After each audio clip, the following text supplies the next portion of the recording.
Ecclesiastes chapter 4.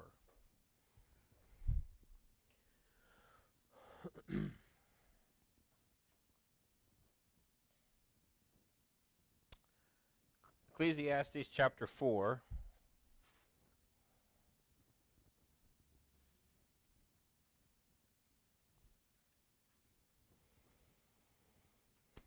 We'll go ahead and read through this here. So chapter 4, verse 1, it says, So I returned and considered all the oppressions that are done under the sun, and behold, the tears of such an one is oppressed, and they had no comforter. And on the side of their oppressors there was power, but they had no comforter. And wherefore I praise the dead which are already dead, more than the living which are yet alive. Yea, better is he than both they which have not yet been, and which have not seen the evil work that is done under the sun. Again, I considered all travail and every right work, that for this a man is envied of his neighbor. This is also vanity and vexation of spirit. The fool foldeth his hands together and eateth his own flesh. Better is an handful of quietness than both the hands full with travail and vexation of spirit. And then I returned, and I saw vanity under the sun. There is one alone, and there is not a second. Yea, he hath neither child nor brother, and yet there is no end of all his labor. Neither is his eye satisfied with riches, neither saith he, For whom do I labor, and bereave my soul of good? This is also vanity, yea, it is a sore travail. Two are better than one, because they have a good reward for their labor. For if they fall, the one will lift up his fellow. But woe to him that is alone when he falleth, for he hath not another to help him up. Again, if two lie together, then they have heat. But how can one be warm alone? And if one prevail against him, two shall withstand him, and a threefold cord is not quickly broken. Better is a poor and a wise child than an old and foolish king, who will be no more admonished. For out of prison he cometh to reign, whereas also he that is born in his kingdom becometh poor. I considered all the living which walk under the sun, with the second child that shall stand up in his stead. There is no end of all the people, even of all that have been before them. They also that come after shall not rejoice in him. Surely this is also vanity and vexation of spirit. And so outside of the first few verses of chapter 4 becomes really the most practical portion of Ecclesiastes that we have seen yet. It is not dealing so much with philosophical ideas, a little bit in the first three verses, but he turns really to more practical issues. But again, this is something that was concerning Solomon, which was not just the ideology behind why people are doing what they were doing, but the practical nature of the things that people were doing. And so he's concerned with both. The ideas, but also the practical nature of it all. And so we see a little bit of both here in chapter 4, but more so the practical side than what we have seen thus far. Now, in the first three verses, he's returning to where he ended chapter 3. And so chapter 3, he says in verse 18, for instance, he says, I said in my heart concerning the estate of the sons of men, that God might manifest them, and that they might see that they themselves are beasts. And so he brings up this idea of wickedness and iniquity in the world. And we talked about that last week, so I won't rehash all that. But that's clearly still on his mind here at the beginning of chapter 4. And so he says, I returned and I considered all the oppressions that are done. And again, we see the phrase, under the sun. There's our kind of our anchor statement. And so he continues thinking about sin and iniquity, and so that naturally leads him to this thought of oppression. And so here he sees those with power oppressing those without power. And this has been something that has been around since, really since the dawn of time, but particularly since Cain and Abel, which you have one person oppressing another person, or one group of people oppressing another group of people, particularly those with power oppressing those without power to get something from them, right? To get some kind of gain out of it. And so Solomon is seeing all this taking place, and it's affecting him, and he's thinking about this. And not only is it affecting him to think of the people being oppressed, but then he says they have no comforter, they have no help. They're not only just being oppressed, but there's no end in sight. There's nothing that's going to bring this to an end. And so, like I said, this has been around almost since day one of humanity. But this is a particular problem that leads Solomon to come to this really bleak conclusion, which is he essentially praises the dead. He says in this situation, it would be better for you to be dead and to not see this or to not experience it. You're better off dead than to be alive and to be a part of this all. Because he says, at least the dead have not seen the evil work that is done under the sun. Now, again, you have to understand, and we've talked about this a few times, but it is an appropriate time to bring this up again. Solomon, performing these, we call them experiments that he's doing. He's trying to figure out life from the perspective of those without faith, of those outside of the purview of a belief in God, and are living, again, under the sun, right?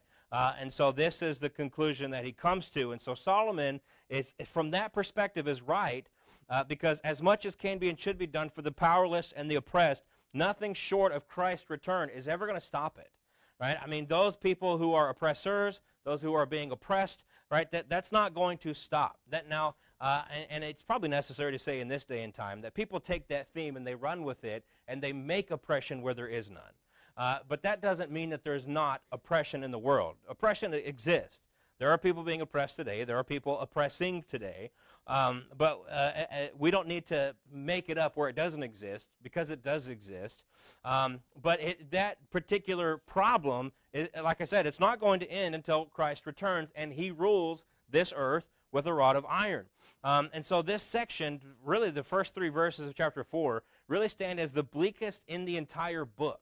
And really for good reason, right? If you're looking at this from the under the sun perspective, this is one of the worst questions out there. And we talked, again, I won't rehash it all, but we talked about this last week, that this whole idea of iniquity and sin and evil and oppression things are one of the biggest complaints against, or intellectual arguments used against not only the existence of God, but if some God did exist, against there being a sovereign and loving God. We talked about that a little bit last week.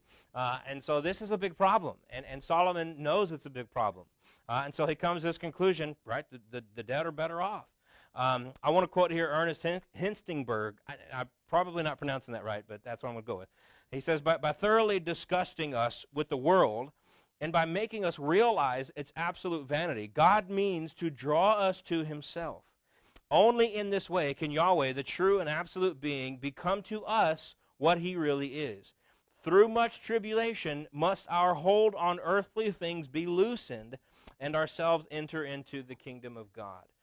And I agree. I agree wholeheartedly with what he said there. And again, there's probably more that I could say, but it'd probably be just, stepping over and re-saying everything that we said in chapter 3. So I don't want to, waste time in doing that and saying that all over again. And so we'll move on. So really beginning of verse 4 is what I'm talking about. You get into a more practical aspect of Ecclesiastes. And so back in chapter 2, and it's been a little bit, but back in chapter 2, verse 24, Solomon reveals that hard work is ultimately a good, that God has given it to us, and it's a means of provision. And we should rejoice in that, and we should glorify God, and we should enjoy the fruits of that labor.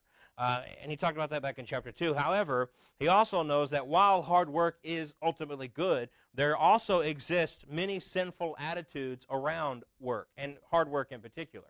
And so he names 3 specifically. And so first is the person who works simply to be better than the neighbor, right? The person who works so that they can have the biggest house, so that they can have the nicest car. It's not so much that they care about providing for their family. They just want to be the envy of the neighborhood.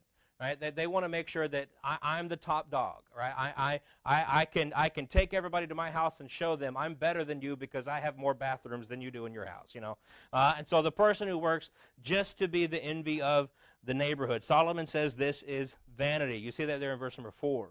And then second really is the kind of the flip side of this is the person who just refuses to work. You see that there in very graphic kind of terms.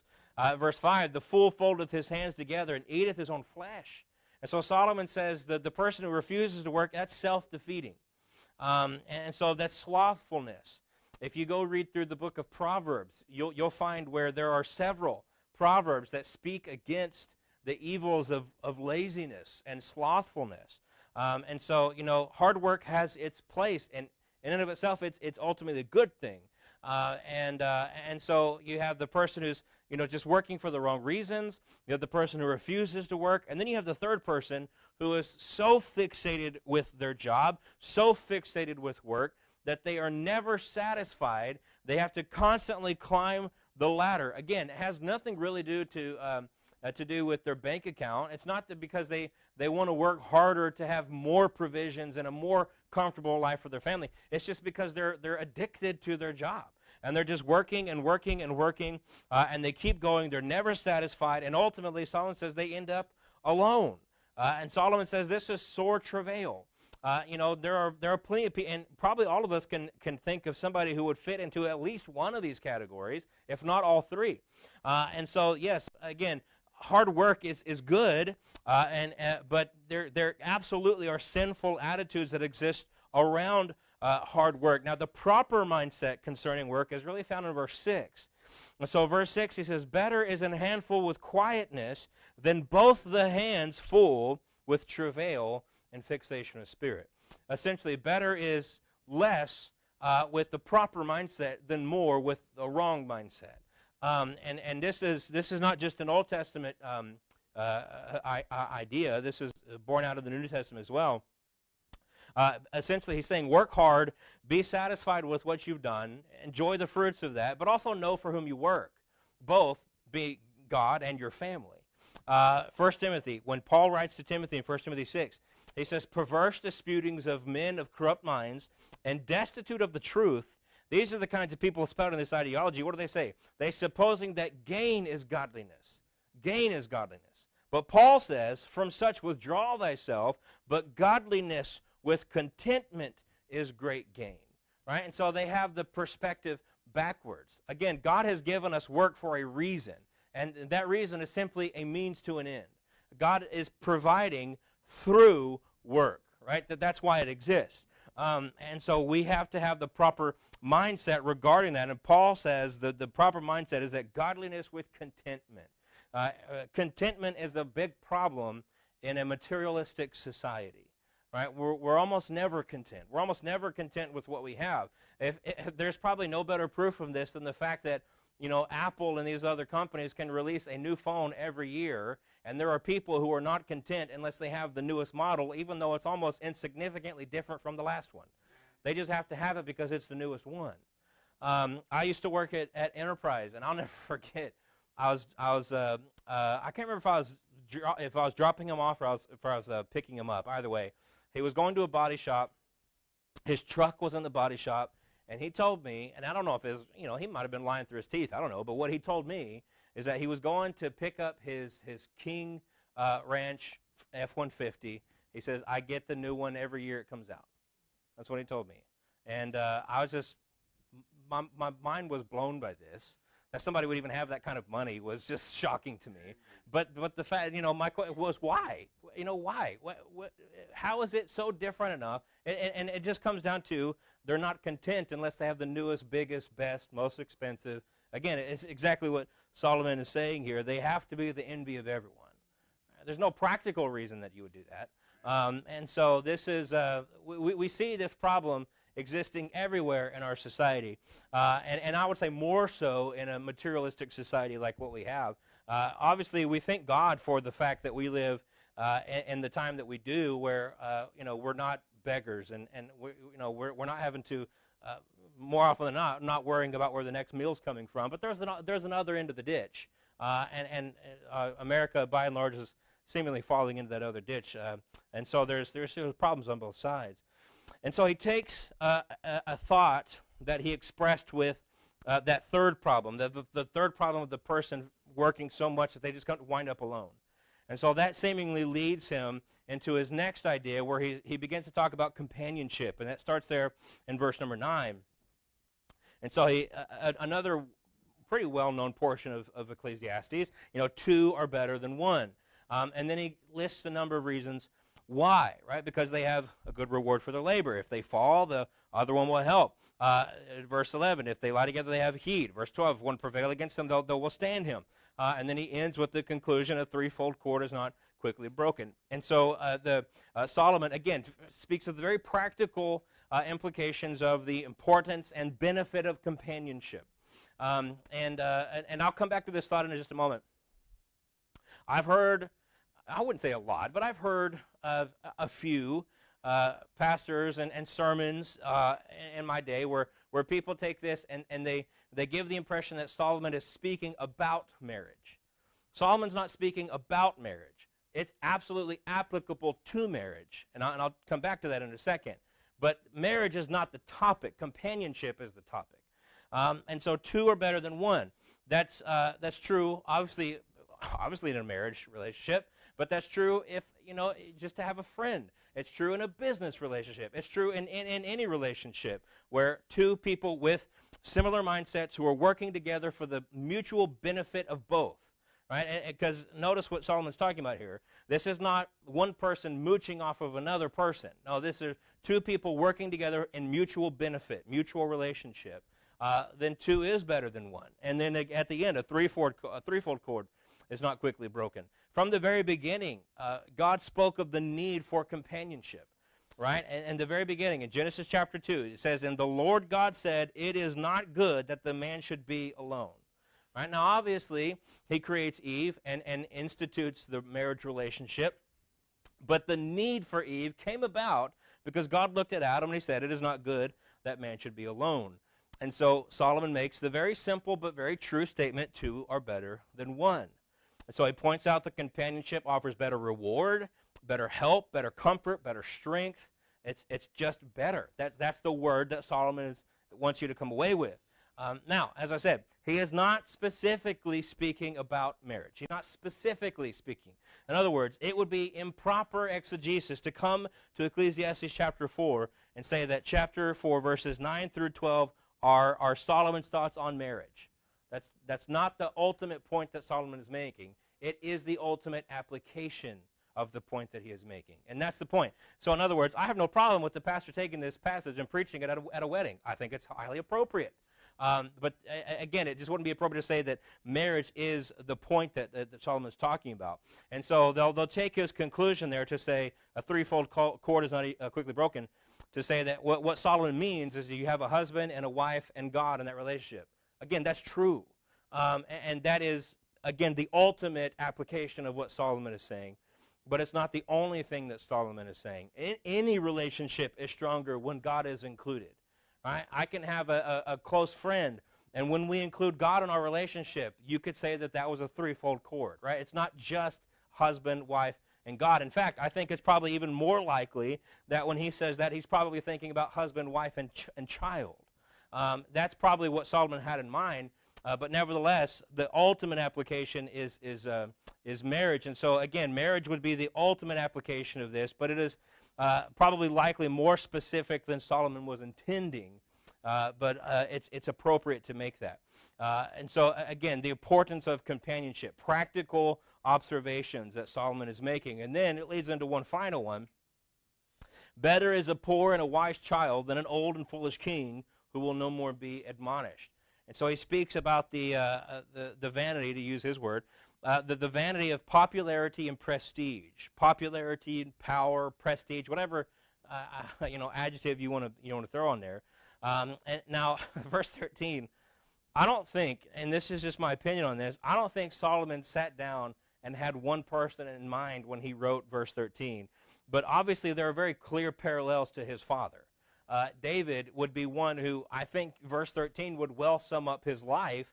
Better is a poor and a wise child than an old and foolish king who will no more be admonished. Obviously, as David's younger, he's very zealous for the law of God. He's very zealous for the things of God. And as he got powerful and comfortable, I would say, some of that zealousness slipped a little bit. And he got into some grave areas of sin. Now, he repented of that. And that's as it should be. And maybe, the end of his life was just as zealous as the beginning of his life. But there was definitely a period of David's life where you would say, better is a poor and a wise child than an old and foolish king. And so there's a fleeting nature. And this is one of the things that Solomon's going to point out. Even if you reach the pinnacle, here in America, if you were going to talk about the pinnacle of power, right? Even if you become the president of the United States, which I think we could agree is the pinnacle of power in our country, it doesn't last. Even if you can reach the pinnacle, even if you can reach the very top of power and prestige, even if you get that, number one, it's not going to last, and number two, you're not going to make everybody happy. That's very clear in politics. I mean, that's one of the most obvious things in politics. But verse 14, he says, for out of prison he cometh to reign, whereas also he that is born in his kingdom becometh poor.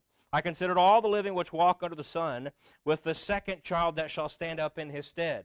Right? And so I saw this guy rise from prison, from the very bottom to the very top, but it doesn't last. Somebody else is going to come replace him. Somebody else is going to come take his position eventually, whether it's with retirement, whether it's just, being put down, or whether it's with your death, whatever. Eventually, somebody else is going to come take that spot. You're not the end-all, be-all. And then verse 16, there is no end of all the people, even of all that have been before them, also that will come after. They shall not rejoice in him. Right? You're not going to make everybody happy. And so, essentially, what Solomon is saying is, there's so many people searching. Again, we come back to this theme so much, but I think it's very prevalent in Solomon. There's so many people searching for that fulfillment, and earlier in the chapter they're looking for it in work. Maybe they're looking for it in companionship. Companionship is good, but it's not the ultimate fulfillment. Maybe they're looking for it in power. Maybe they're trying to find it in a position, whatever the case may be. But that's never going to be the most fulfilling thing that you're looking for. It can have its place. Obviously, companionship has its place. But it's never going to replace the fulfillment that is found in a relationship with God. And so this is the ultimate end, then, of those wasting a life in pursuit of power, or again, position or prestige, whatever word you want to use there. Derek Kidner, he said, he has reached a pinnacle of human glory only to be stranded there. It is yet another of our human anticlimaxes and ultimately empty achievements. Or, again, as verse 13, Solomon puts it, better is a poor and a wise child than an old and foolish king.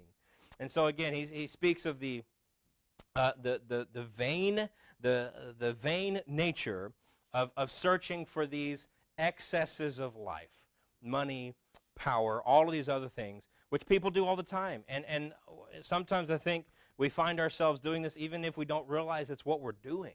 But ultimately, what's the conclusion that Solomon comes to? Just like he has with everything else under the sun, it's vanity.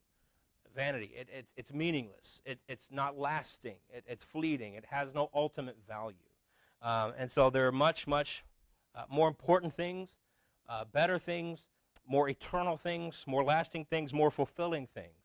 And so we get our attention so focused on the here and now that we lose sight of the then.